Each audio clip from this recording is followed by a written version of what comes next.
Now we have another great poet coming up. Ladies and gentlemen, make some noise for Lawrence!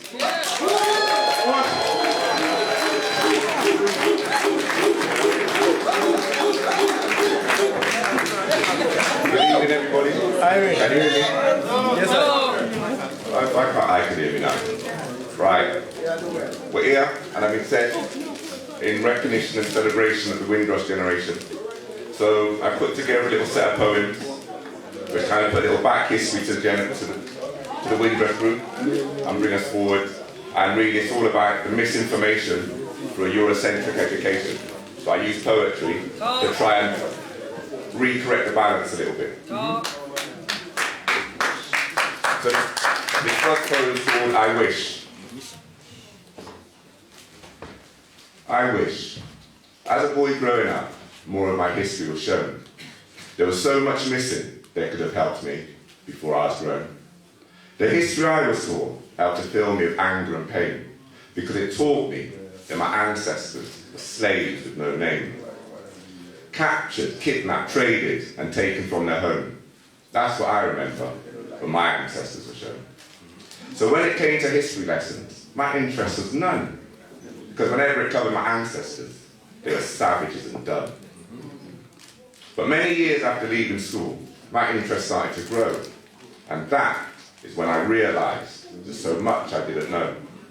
Much of what I was taught in school and told as facts was really like someone explaining all your life on just one act.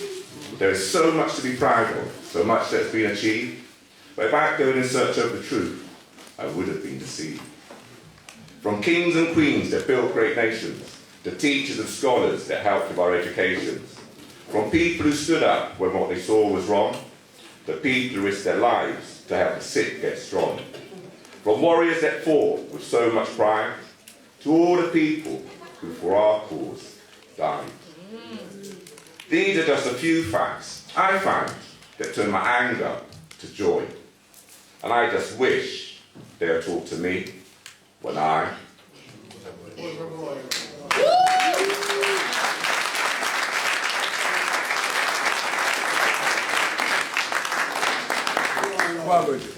and here's one of the missing stories. This poem is called Infotech.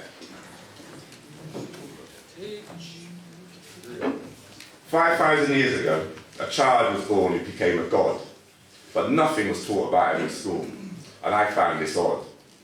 His name is Infotech, and throughout his life, he achieved many things that resulted in Infotech going from a common man to being worshipped by kings. Infotech was born in Kemet and served under King Josiah as chancellor to the pharaoh. Infotech had an amazing appetite for knowledge about things that people didn't know. Infotech was an intellect with vision and amazing wisdom, which is why Infotech advised the next 3 kings on the ruling of the kingdom. Infotech is regarded as the first architect who designed the step pyramid, which still stands today as a testament to just one of the great things that Infotech did. Infotech was a great physician who pioneered many methods used for treating disease. Infotech performed surgery and dentistry using medicine extracted from plants and trees. Infotech was a great scribe who recorded what he thought, and through these actions, Infotech's knowledge could be taught. Infotech became a high priest that people went to for enlightenment, which Infotech gave freely as he believed it was everybody's entitlement. Infotech had a full life and lived to a grand old age, but when Infotech died, it wasn't the end of the chapter. It was more like the turning of a page. 100 years after Infotech's death, he was elevated to the position of a medical demigod. 2,000 years later, Infotech was elevated again, but this time to a god. The Egyptians, Greeks, and Romans worshipped Infotech and what he believed. And through this understanding of Infotech's work, much they too achieved. The early Christians worshipped Infotech and viewed him as one with Christ, which just goes to show that Infotech was viewed by many up there with the highest. Infotech was a man who became a god because of people's belief in him, which is a remarkable achievement when we look at Infotech's beginning. So no matter where your life may start, you never know where it'll end. And that is the message from this poem I would like to send.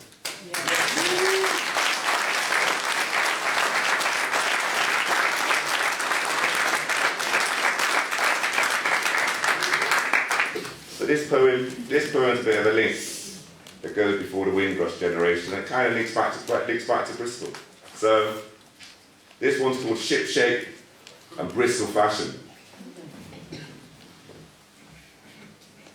Bristol built Colston Pool, a new extension, and clad in gold, which reminded me of all the African people Bristol bought and sold. Now Colston is made the beacon of this trade. When the ran it is, through it Bristol was made. Bristol profited in so many ways, to name them all would take me days. Trade, commerce and spatcher are to name just a few, of how through the African people suffering, Bristol grew. It was called the slave trade, so that the people who profited could say that gains were legally made. But if we were able to talk to Milosevic, Pinochet or Hitler, they would say the same, even though we know that their regimes were sinister. What Hitler did was rightly called a Holocaust. Couldn't the same be said for Africa when you look at all that she lost? Through persecution, beatings, fear and death, people were enslaved till their last breath. People were taken from all over the great continent, never to return. And over time, many would forget everything they had ever learned. Imagine not being allowed to speak in your natural tongue. Imagine not being allowed to educate your young. Then over time, your ways are lost and your history is forgotten. And you become part of a world where you belong at the bottom. How is it possible for people to absorb such pain? How could they witness such horrors and not go insane? These are just a few of the things they had to endure, so that the people who made it legal could gain more. The people who did it said they were the civilized race. They keep rewriting history to make their case. But if we look at the facts, and the facts alone, who was uncivilized and savage is easily shown.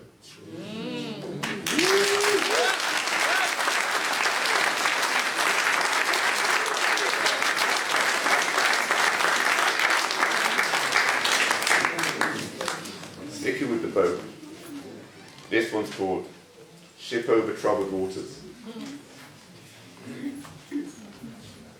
I'd like to tell you a story of how a journey was taken by many people who were invited but were then forsaken. Please come and help. All are welcome. There are jobs galore, as long as you're prepared to be part of our underclass and poor. No. This isn't quite true. And if it was, you think they would tell you? They invited you to come here to live and help rebuild their country, but didn't want you to live near or share in any newfound prosperity. Rooms to rent, but there are conditions applied. No Irish, no blacks, no dogs are allowed inside. Can you imagine the confusion so many must have felt? Answer the call of distress, and we're prepared to help. The warm reception they are offered was never received. It was obvious from the beginning that they had been deceived.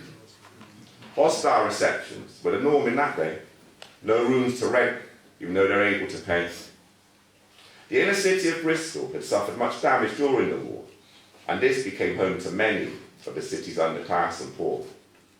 Many of the properties were derelict, and the rents were high, with choices so far and few between who could afford to ask why.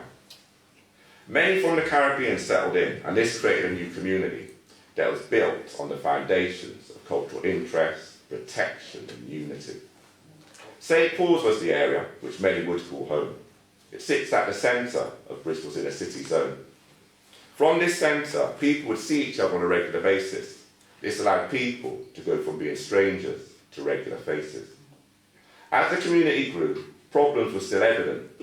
Number one being that racism was still prevalent. You see, exclusion was often the order of the day when it came to going to school, getting a job, or just a place to stay. So many opportunities were offered but failed to materialise. So many people feeling rejected after being sold a pack of lies. These obstacles weren't going to keep people held back, especially as the main reason was being classed as black. Based on skill, determination, experience and willing, people would prove their worth and start winning. Start winning the battle to create a life at home in a new country, instead of accepting the life of the disempowered ethnic minority. As on any journey of discovery, you have great pioneers who put all on the line for the betterment of their peers. For you, some of them, I would like to list, so we could remember who did assist. Assist in enabling people to have a choice. Assist in enabling people to have a voice. They are true pioneers who faced many obstacles and broke new ground. For all that they did, they deserve to be remembered, and we should all feel proud. Malcolm X, Martin Luther King and Nelson Mandela are widely known. But what about the champions of Bristol, our own homegrown? Roy Hackett, Owen Henry, Alfred Fagan, Ras Bandelli, Hyacinth Hall, Jim Williams, Leota Goodrich, Olive Osborne, Ras Balagoon, Barbara Dettering, Guy Reed Bailey, Princess Campbell, and Carmen Beckford, is to name just a few, of the pioneers that came to Bristol, and we salute you.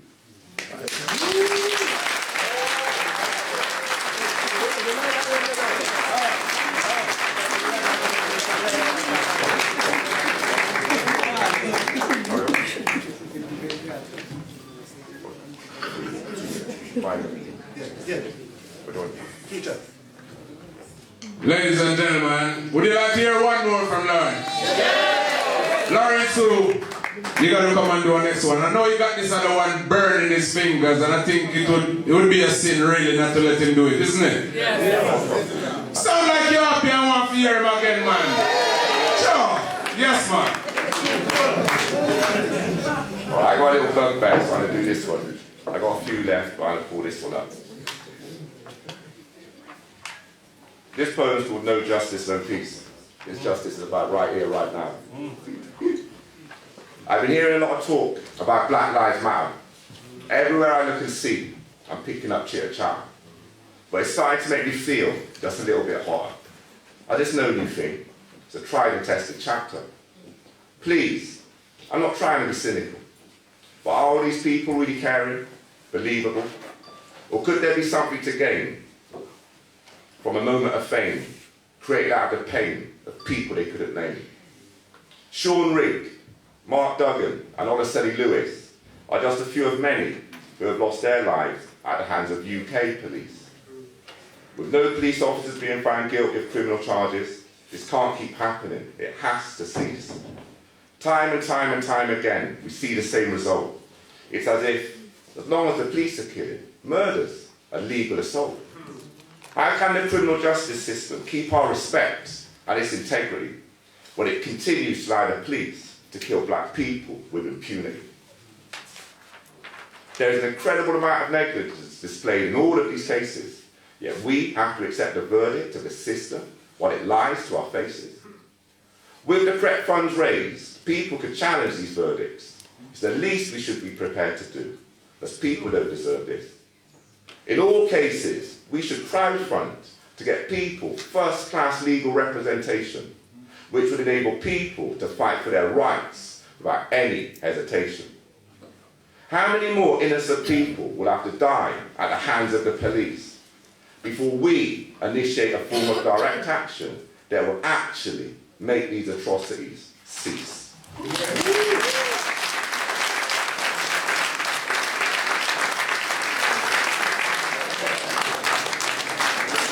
So, I like the poem name of the version just read a while ago, you know, I read the book right through. Every time I say a poem, I look fit. I plan to read 3 books still, but remember, I have my word at the back. Remember, I have my word at the back, yeah.